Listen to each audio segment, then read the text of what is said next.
నమస్కారం శ్రీ ఆచార్య స్వామి గారు. నమస్కారం అండి. 360 డేస్కి కావాల్సినటువంటి ఏవైతే కంటెంట్ ఉంటుందో, అవును, అఫర్మేషన్స్ మొత్తం చిన్న అఫర్మేషన్ మిమ్మల్ని ఎప్పుడు హ్యాపీగా ఉండడానికి, ఎప్పుడు మళ్ళీ సంవత్సరం మొత్తం హ్యాపీగా ఉండాలి. అఫర్మేషన్ ఐఎమ్ రిచ్ అని చెప్పేసి ఫోర్ హెడ్ మీద రాసుకొని, సో అదే అఫర్మేషన్ చేస్తూ నెగటివ్ థాట్స్ లేకుండా ఆ ఇయర్ అంతా ఇంకా రియలీ గ్రేట్. ఈ మంత్ర వీడియో అందులో ఏం చెప్తున్నారు సార్? మనం ఏం చెప్తున్నాం అంటే, మన సబ్జెక్ట్ అనేది అనంతం అండి. అనంతం అంటే ఎక్కడ కూడా మనకి అంతం అనేది లేదు. ఇక ఇప్పుడు ఎలా ఉంటుందంటే, సృష్టి మొదలైన నుంచి అది ఇంకా ఇంప్లిమెంట్ అవుతూనే ఉంది. అది ఎక్కడ కూడా ఆగలేదు. మన సబ్జెక్టే సృష్టి. మన సబ్జెక్ట్ ఏంటంటే సృష్టి, క్రియేషన్.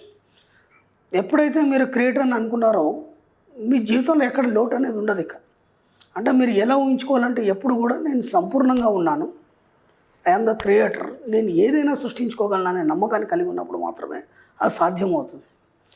ఎలా ఉండాలి అంటే, మీరు ఒక సృష్టి అనేది ఎప్పుడైతే మీ మనసులో వచ్చిందో, దాంట్లో ఎక్కడ లోటు అనేది కనిపించద్దు. ఎందుకంటే మీరు సంపూర్ణత్వంతో కూడి ఉన్నారు. మనం ఇక్కడ ఏం చెప్పుకున్నాం అంటే, మన సబ్జెక్ట్లో మొత్తానికి ఒక సూత్రం ఉంది. ఆ సూత్రం మనం గతంలో కూడా ఎన్నోసార్లు చెప్పుకున్నాం. ఇప్పుడు మళ్ళీ ఒకసారి రిపీట్ చేస్తాను. నేనున్న నా జీవితం అనంతత్వంలో అంతా సవ్యంగా, ఒక్కటిగా, సంపూర్ణంగా ఉంది. ఎంత పెద్ద మీనింగ్ అంటే, ఇది ఒకటి మొత్తం లైఫ్ అంతా చెప్పేస్తుంది. మీరు ఎటు చూసినా ఇదే ఉంటుంది, ఇంకేం ఉండదు, ఇంకా కొత్తగా ఏమి ఉండదు. కానీ ఎంత బాగా చెప్తున్నారంటే, నేనున్నా, మీరు ఏదైతే జీవిస్తున్నటువంటి జీవితం ఉందో ఇది అనంతత్వంతో కూడి ఉంది. అంటే ఈ సృష్టి మొత్తం వ్యాపించి ఉంది. ఓకే, మొత్తం ఏదైతే మనం కాస్మిక్ ఎనర్జీ అనుకుంటున్నాం, లేకపోతే సూపర్ పవర్ అనుకుంటున్నాం, లేదా యూనివర్స్ అనుకుంటున్నాం, లేదంటే విశ్వం అనుకుంటున్నాం, ఏదైనా కావచ్చు, దాంతో కూడి సంపూర్ణంగా ఉంది, ఒకటిగా ఉంది. ఓకేనా, ఒకటిగా ఉంది అంటే దాంతో మీరు ఏకమైపోయారు. అంటే ఇక్కడ మీరు వేరు, మీ యొక్క సిచ్యువేషన్స్ వేరు కాదు. ఓకేనా, అవన్నీ ఎలా ఉన్నాయి? సంపూర్ణంగా ఉన్నాయి. మీకు ఇక్కడ లోటు లేదు. మీ జీవితంలో ఎక్కడ లోటు లేదు. కానీ లోటును మీరు ఎప్పుడైతే సృష్టించుకుంటారో తయారవుతుంది. అంటే ఇక్కడ మీరు ఇదంతా దీంతో కూడి ఉన్న దాంట్లో మీరు ఏది సృష్టించుకుంటే అదే తయారవుతుంది. అందుకే యు ఆర్ ద క్రియేటర్. ఎన్నోసార్లు చెప్పుకున్నాను, యు ఆర్ ద క్రియేటర్. నేను క్రియేటర్ అంటే నేనే కర్తని, నేనే బ్రహ్మని, నేనే ఏదైనా సృష్టించుకుంటాను అని చెప్పినప్పుడు మీరు ఏదైనా పాజిటివ్ మాత్రమే సృష్టించుకోవాలి. పాజిటివ్ సృష్టించుకుంటే పాజిటివ్ అంత ఒక్కటిగా అయి ఉంటుంది, అంత సంపూర్ణంగా అయి ఉంటుంది. బాగా గుర్తుంచుకోండి, చాలా జాగ్రత్త పట్టుకోవాలి. ఇక్కడ నెగిటివ్ సృష్టించుకుంటే నెగిటివ్ కూడా అంతా ఒకటిగా అయి సంపూర్ణంగా ఉంటుంది. కాబట్టి చాలా డేంజర్ ఇక్కడ. కాబట్టి మీ జీవితంలో అన్ని సంపూర్ణంగా మీకు ఇక్కడ ఇవ్వబడ్డాయి, అన్నీ మీతోనే ఉన్నాయి. అప్పుడు ఎలా ఉంటుందంటే, అప్పుడు మీ ఇంట్లో టీవీ ఉంది. ఆ టీవీ మీకు, మీరు అన్ని పనులు చేస్తుంటారు, ఆ టీవీ మీద మీకు ధ్యాస రాదు, టీవీ కనిపించదు. అది గోడకు పక్కన ఉంటుంది, అది కనిపించదు. ఎప్పుడైతే మీరు టీవీలో ఒక సీరియల్ చూడాలనుకున్నారు, లేదంటే ఒక న్యూస్ చూడాలనుకున్నారు, అప్పుడు మాత్రం టీవీ అక్కడ కనిపిస్తుంది. అర్థమైంది? అప్పుడే మీరు ఆ రిమోట్ కోసం వెతుకుతారు, టీవీని ఆన్ చేస్తారు. అంటే టీవీ లేదా మీ ఇంట్లో అంటే టీవీ ఉంది, మీరు ఆల్రెడీ టీవీ కలిగి ఉన్నారు, కానీ మీకు ఆ స్పృహ లేదు. ఎందుకు? దాంతో అవసరం రాలేదు. అలాగే ఇక్కడ మీకు కావాల్సినంత డబ్బు ఉంది, బంగారం ఉంది, మీరు అనుభవించాల్సిన సుఖ సౌకర్యాలు అన్నీ ఇక్కడ ఉన్నాయి, కానీ వాటిని మీరు చూడట్లేదు. అందుకని మీకు అవి లేనట్టుగా కనిపిస్తున్నాయి. అర్థమైంది? అందుకే మనం ఏం చెప్పుకున్నాం, సంపూర్ణంగా ఒకటిగా ఉంది మీ జీవితం. ఈ అనంతత్వంతో కూడి సంపూర్ణంగా ఒకటిగా ఉంది. కాబట్టి ఇక్కడ అన్నీ ఉన్నాయి, మీరు చూడలేకపోతున్నారు, చూపించేవాడు లేడు, కాబట్టి మీరు బాధపడుతున్నారు. అంతే, సింపుల్. డబ్బు కావచ్చు, ఇంకేదైనా కావచ్చు, మీకు కావాల్సినంత డబ్బు ఉంది, కానీ దాన్ని మీరు సృష్టించుకోవడం మీకు తెలియదు. ప్రతిదీ మీరు సృష్టించుకోవాలి.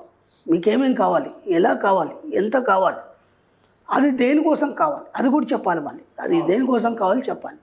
అప్పుడు మాత్రమే ఏమవుతుందంటే అది సృష్టి అనేది జరుగుతుంది. మీరు ఎప్పుడైతే ఇప్పుడు సపోజ్ మీరు ఒక ఫ్యాక్టరీ పెట్టాలనుకున్నారు, ఫ్యాక్టరీ పెట్టాలనుకున్నప్పుడు ఏమవుతుంది, మొత్తం డిజైన్ అంతా కదులుతుంది. మీకు ఎలాంటి ఫ్యాక్టరీ పెట్టాలి, దానికి ముడిసరికి ఎక్కడ దొరుకుతుంది, దానికి మిషనరీ ఎంత అవుతుంది, ఆ మిషనరీ ఎలా ఉంటుంది, దానికి ఎంతమంది వర్కర్స్ అవసరం అవుతుంది, ఆ వర్కర్స్కి నేను ఎంత పే చేయాలి, ఎంత పోతే నీకు ఎంత మిగులుతుంది, దీని కంప్లీట్ పిక్చర్ని నువ్వు చూడగలగాలి. ఓకేనా? చూసినప్పుడు ఏమవుతుంది, ఆ ఫిగర్ అనేది కనిపిస్తుంది. ఈ లోపల ఎక్కడన్నా ఏదైనా ఒక చిన్న డిస్టర్బెన్స్ చూసామనుకోండి, ఆ డిస్టర్బెన్సే కనిపిస్తుంది, ఇదంతా పక్కన వెళ్ళిపోతుంది. కాబట్టి సంపూర్ణత్వం అంటే ఏంది?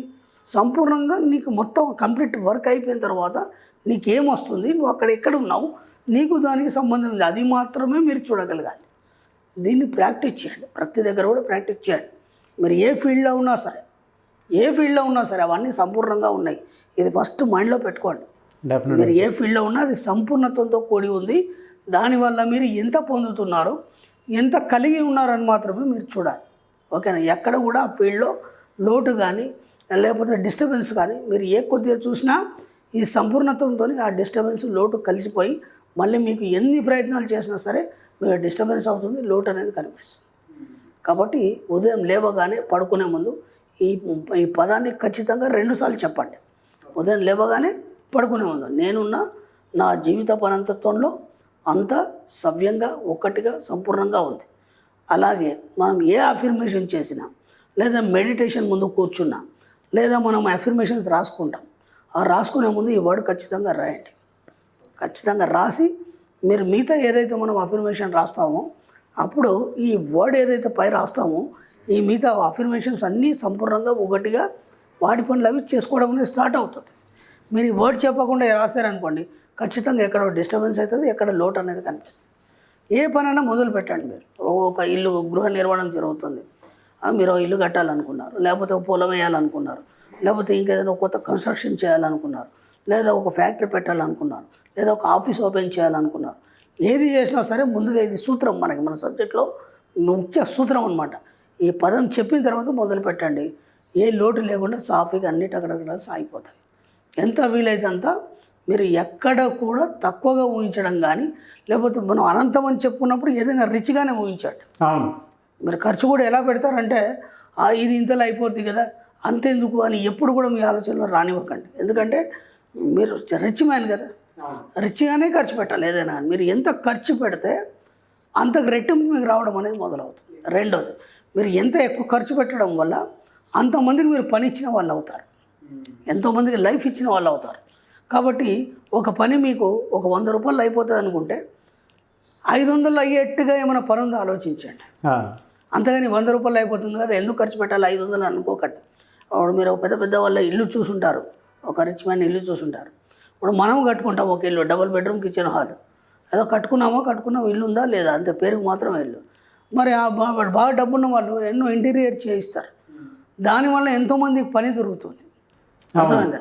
దానివల్ల ఏమవుతుందంటే నువ్వు సమాజానికి పని ఇవ్వగలిగే స్థితికి వెళ్ళినావు, నువ్వు గొప్ప ధనవంతుడు అని విశ్వానికి తెలియజేసిన వాడు అవుతావు. దానివల్ల ఏమవుతుందంటే అది అంతకు రెట్టింపు ఇవ్వడం మొదలవుతుంది. ఎంత వీలైతే అంత ఎక్కువ ఖర్చు పెట్టండి, ఎక్కడ పిసినార్తనం చేయకండి. ఎంత వీలైతే అంత పంచిపెట్టే ప్రయత్నం చేయండి. నేను ఇంతకుముందు కూడా చెప్పాను, ఖర్చు పెట్టడం అనేది మీకు ఒక వ్యసనంగా మారాలి. అర్థమైందా? మీరు ఎంత ఖర్చు పెడితే అంతకు రెట్టింపు పొందగలుగుతారు. ఈ సబ్జెక్ట్లో మనం ఏది ఇస్తే అది వస్తుంది, డబ్బును ఎంత ఇస్తే అంత మనం పొందగలుగుతాం. ఎంత వీలైతే అంత ఖర్చు పెట్టండి, జాయిగా లైఫ్ని ఎంజాయ్ చేయండి. కాబట్టి ప్రతి దగ్గర ఈ సూత్రాన్ని మర్చిపోకండి. ప్రతి దగ్గర ఈ వర్డ్ చెప్పండి, వర్డ్ చెప్పి పని మొదలు పెట్టండి, ఖచ్చితంగా సక్సెస్ అవుతారు. ఎక్కడ కూడా డిస్టర్బెన్స్ అనేది ఉండదు. ఎలా సార్ సబ్జెక్ట్ మీద ఇంత అంటే అవపోసన చేసినట్టు అవలీలగా వచ్చేస్తున్నాం కదా? అంటే ఇవన్నీ మనం ప్రాక్టీస్ చేసాము. ఇప్పుడు దాదాపు నేను ఎన్నోసార్లు చెప్పాను, నేను నిరంతర విద్యార్థిని అని. నాకు కూడా ఎక్కడెక్కడ డిస్టర్బెన్స్ జరిగితే ఎందుకు జరిగిందని ఆలోచిస్తాను. మళ్ళీ ఆలోచించేసి ఎక్కడ సరి చేసుకోవాలి, మళ్ళీ ఎక్కడ మనం ఇది చెప్పలేదు, లేకపోతే ఎక్కడ మనం తప్పుగా ఆలోచించాం. కాబట్టి ఏమంటే దాన్ని మళ్ళీ సరి చేసుకోవడం వల్ల దాన్ని అధిగమించగలుగుతాం. మనం అధిగమించిన దాన్ని మీకు చెప్పడం జరుగుతుంది. ప్రతిదీ కూడా ప్రాక్టికల్లో నాకు వచ్చిన అనుభవాన్ని మీకు చెప్పడం జరుగుతుంది. కానీ అనంతకృష్ణ స్వామి ఎప్పుడు కథలు చెప్పడు, స్టోరీలు చెప్పడు, వాస్తవాలే చెప్తాడు. అవన్నీ అందరు అనుభవిస్తున్నారు, ఆ ఫలాలను అందరూ పొందుతున్నారు. మీరందరూ కూడా పొందాలని మనస్ఫూర్తిగా కోరుకుంటారు. డెఫినెట్గా sir. Thank you so much Shri Acharya Anantakrishna Swamy గారు. థ్యాంక్ యూ అండి. ఈ వర్డ్ మాత్రం చెప్పడం మర్చిపోకండి. ఖచ్చితంగా మీ పనులన్నీ సంపూర్ణంగా కావాలి, ఎక్కడ ఏ లోటు లేకుండా చకచకా సాగిపోవాలంటే మాత్రం ప్రతి దగ్గర ఏది కొత్త మీరు మొదలు పెడుతున్నారు, ఇదే ఒక ప్రార్థన అనుకోండి, ఇది ఒక ప్రేయర్ అనుకోండి, ఇంకేమన్నా అనుకోండి, ఈ వర్డ్ చెప్పి మాత్రం మీరు మొదలు పెట్టండి, అన్నీ సాఫీగా వెళ్ళిపోతాయి. షూర్ సార్, తప్పకుండా మీరు చెప్పినట్లే. Thank you so much Shri Acharya Anantakrishna Swamy గారు. థ్యాంక్ యూ అండి.